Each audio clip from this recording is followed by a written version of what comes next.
예, 엘리바스의 말을 듣고 말이라기보다 뭐 저주에 가까운 말이죠. 너는 최상의 악인이다. 내야말로 악인 중에 악인이다라는 말을 듣고 욥이 반응을 합니다. 그러면서 욥이 현재 심정을 토로하는데 1절, 2절 반항하는 마음과 근심이 있다. 여기 반항하는 마음은 어디를 누구를 향한 반항이겠습니까?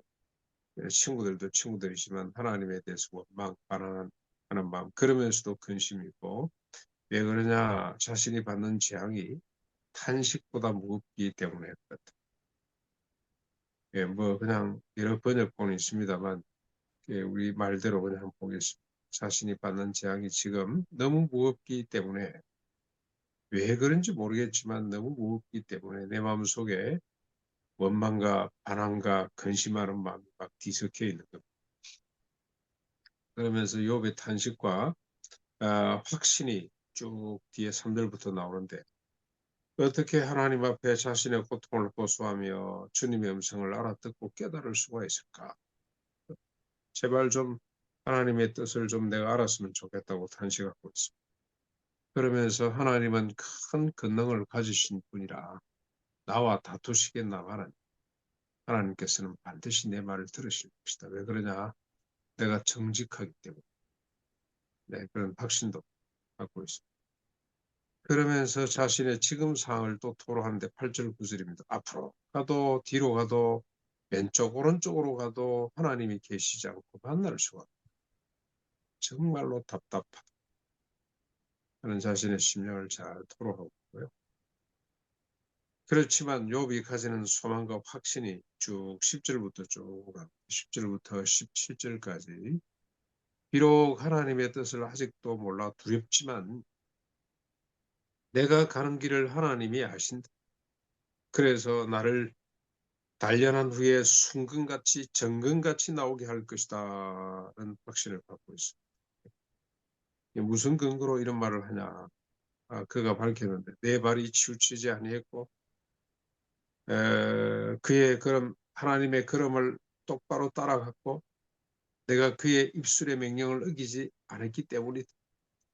정한 음식보다 그의 말씀을 더 귀히 여겼기 때문에 하나님께서 반드시 나를 나오게 할 것이다. 정금같이 단련해서 나오게 할 것이다.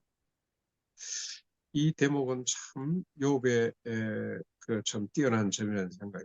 아무리 큰 고통 가운데 있을지라도. 근데 조금 문제는 자기의죠. 자기 나를 생각. 내가 이렇게 살아왔는데 하나님이 나를 내버려 두시겠다. 네, 그게 문제이기는 합니다만, 그러나 하나님이 반드시 나를 버리지 아니하시고 연단 후에 이 재앙을 통과하고 난 이후에 나로 하여금 순금같이 정금같이 나오게 할 것이다라고 하는 확신을 갖는 것. 정말로 욥이 할 수 있는 유일한 일인 것 같습니다. 그러나 아직도 욥은 살아 있습니다. 자신의 의를 앞장세우고 있습니다. 이렇게 자신의 의를 앞장세우는 한 하나님과 친구들과 원수가 될 수밖에 없습니다. 하나님에 대한 원망이 자꾸만 커져갑니다. 그러다가 심지어 하나님의 정의로움, 하나님의 의로움까지도 의심하는 단계까지 올라가게 됩니다. 자신의 의가 살아있기 때문에 그렇습니다. 아직까지도 자기 부인이 일어나지를 않는 거죠. 그런데 여러분 어떻습니까? 인간은 스스로 이렇게 될 수가 없습니다. 그래서, 하나님이 욥이 이럴 줄 모르고 사탄의 시험을 받아들였을까? 뭐다 아셨죠? 아셨습니다. 근데 하나님이 기꺼이 그래 한번 해봐라 라고 하신 이유는 뭐겠습니까?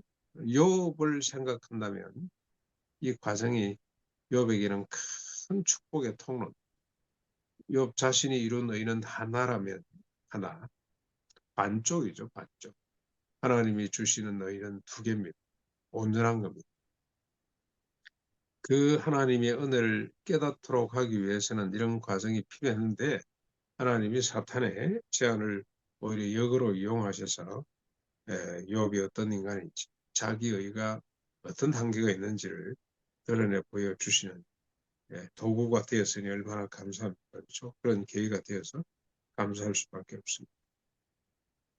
자기 자신을 온전히 깨닫고 자기의 일을 내려놓는 것은 하나님께서 개입하셔야만 가능한 일이죠. 자신이 쌓았던 의가 아무리 크다 할지라도 하나님 앞에서는 아무것도 아니라는 사실. 오히려 그 의 때문에 친구 간의 원수가 되고, 그리고 하나님을 원망하게 되고 하나님을 의심하는 자리까지 나아갈 수밖에 없다는 것. 그걸 우리가 다시 한번 깨닫는, 하나님께서 결과적으로 개입하셔서 자기의 의를 완전히 내려놓고 하나님의 일을 바라보도록 하시는 은혜를 이욥이 지금 그의 믿음대로 지금 이렇게 고백을 합니다만은 자기가 받을 하나님의 축복이 순금, 정금이 뭔지를 모르는 거죠. 아직까지는 모르고 있습니다만 지금 이 과정을 잘 밟아가고 있습니다. 욥은 지금까지 착각을 한 것 같아요. 자기 스스로 발광체가 되는 것처럼, 자기 스스로 빛을 발하는 것처럼 생각을 했는데 이 과정을 통해서 결국 깨닫습니다. 자기는 발광체가 아니라 반사체, 태양이 아니고 달밖에 안 된다. 그래서 욥이 진정으로 나중에는 의인이 되는 것, 하나님을 온전히 바라보는 것, 달이 온전히 태양빛을 받아서 오늘 아침에도 우리를 환하게 비춰주는 것처럼 다시는 발광체가 아니고 반사체에 지나지 않는다는 것을 우리가 깨달아가는, 발광체는 오직 하나님 한 분밖에 계시잖아요. 그러면 인간이 할 수 있는 가장 최선의 의는 뭐냐? 그 발광체를 바라보는, 하나님을 바라보는, 그것이 경건이고 그것이 의고 그것이 진리라는 것을 욥이 서서히 깨달아가는 이 과정을 우리가 자세히 살펴봤으면 좋겠습니다.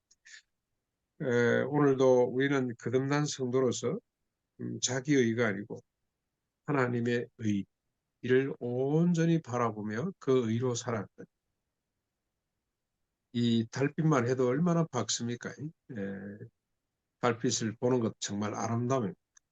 그러나 태양은 우리가 바로 볼 수가 없죠. 너무 영광스럽기 때문에.